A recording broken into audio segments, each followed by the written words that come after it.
Well, the cars and drivers are lined up and ready to go for the start of this SU Carburettors Mini European Challenge. These old cars never let us down. They always provide fantastically close racing. So I'll hand you straight over to your commentators. Thanks very much, Charlie. And it is Ian Curley then who lines up on pole position. This grid set by the results of yesterday's race. Alongside him is going to be Matt Kelly. Then we have got Chris Morgan, who is next along as we get ready for the start, and away we go. And these pre-1966 minis always provide great entertainment. It's the white car of Curley who gets into the immediate advantage. He has got Chris Morgan, though, sneaking into second place, having eased away from Matt Kelly as they head through Paddock Hill Bend, climb up towards Druids for the first time. Of course, as we've seen time and time again, in any form of mini racing, gap in the early stages can be entirely deceptive. Field then running downhill out of Druids towards Graham Hill Bend, which is the only turn on this Indy circuit which has actually substantially changed in profile since these cars were raced in period, and then sprint along the Cooper Straight and swoop into Surtees.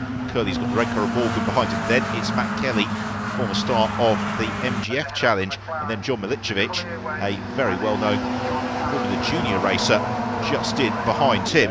And then Mike Wilds, of course, Formula 1 racer in the 1970s, also a recent star of Brick Car, as he goes elbow to elbow with Milicevic. A little bit of trim goes fly. Wilds in the green car with the cream roof, draws alongside Milicevic and goes past him into Paddock Hill Bend. The trim of the car flapping in the breeze as they swoop down through Paddock.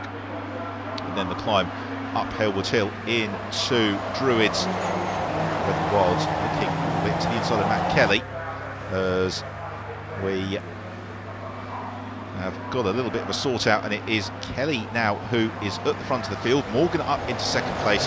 Ian Curley has just dropped to third, but look at that rain pelting down. Now these cars, because they're running in period specification, will be on treaded tyres, but slippery conditions have caught out Tom Wesley. He is in the gravel trap, the door opens, driver clambers out, and we might well see the safety car venturing forth.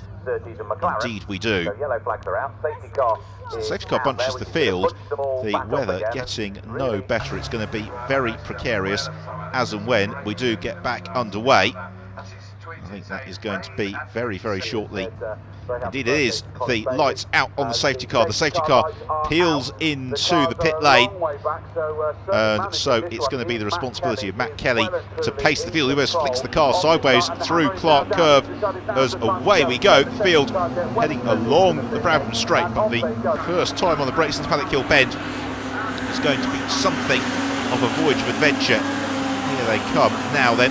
It's Curley who looks to the outside of Morgan. Milicevic and Wilds tucked in behind, also making very good progress. From the very back of the grid is former British GT champion Bradley Ellis. Let's watch for him.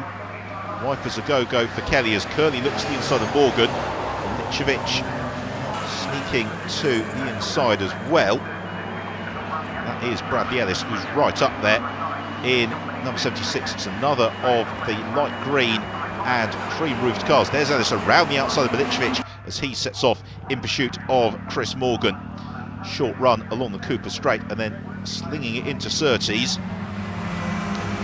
He's just got that perfect relationship between power and grip. The skinny, treaded little tyres means the cars move around a great deal as they run through clearways out of Clark Curve. Another lap getting reeled off. Of course, with the injection of the safety car, we lost plenty of time. And Kelly now coming under a lot of pressure from Ian Curley. Curley looks to the outside of Kelly. Also finding the traction there is Bradley Ellis as they're almost four wide through Druids. Great stuff as they roll downhill, and it's Bradley Ellis who gets the jump here. He may even move into the lead of the race. Ellis to the outside of Kelly into Graham Hill Bend. Ian Curley sees a gap and they make contact there. Three leaders all go sideways. Trim goes flying, but otherwise I don't think anybody's come off too badly. Bradley Ellis has got the slightly battered left-hand side to his car, and all of that suddenly brings Mike Wilds back into the mix as well. So next stop is Clearways. Curley leads from Kelly, then it is Wilds. There he is, number 10 car, the red car of Chris Morgan, John Milicevic and Bradley Ellis completing leading sextet, and they are really the class of the field in this SU Carburettors Mini Enduro Challenge. The event this weekend being held over 2 legs. We're watching the second leg. I should let you know that the first leg was claimed by Ian Curley. And it's Curley who leads and is now, as we begin to move towards the latter stage of the race, trying to put the hammer down, and he's clear of those around him. A little bit precarious, cars slithering around as they work through Druids and then run downhill into Graham Hill Bend, and it's sideways this time from Wilds, the same for Morgan. Bradley Ellis gets hooked up beautifully coming out of Graham Hill Bend, and Ellis propels himself to the inside of Chris Morgan. Chris Morgan, former Mighty Minis champion, has an option but to be demoted. John Milicevic is the next along, trying to thrust his way past. He can't gain the place in the blue car as they hurtle through clearways, and again it's Ellis who's just finding that traction. He's driving to the racing line.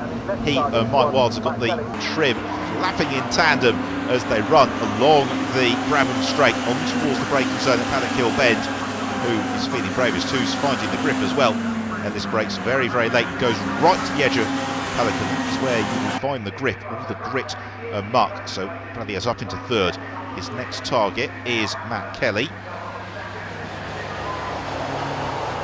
Kelly not quite singing in the rain, but he's certainly going very strongly. But he's now going to have to start consulting his mirrors because he's got Bradley Ellis in pursuit. Ellis looks to the outside again at Graham Hill Bend. He then tries the switchback with the superior traction. Doesn't quite work for him on this occasion, and we are rapidly running out of time. They jink through Surtees, left then right onto the never-ending right-hander at Clearways. Ellis to the outside, again looking for that traction on Matt Kelly. It might just work for him, but Matt Kelly able to hug the inside of the road along the Bramham Straight. It means that Bradley Ellis can't quite carry that extra momentum which would have allowed him to sweep through. And there is the checkered flag. So that last lap effort from Ellis wasn't quite good enough. Ian Curley takes the win from Matt Kelly. Bradley Ellis completing the top 3. Great racing from the SU Carburettors Mini Enduro for pre-1966 Minis, and it's Ian Curley who won both legs. He is the overall event victor. Let's have a look at the results then from that second leg. Ian Curley wins it. Matt Kelly was in second place. Bradley Ellis in third from Mike Wilds, Chris Morgan and John Milicevic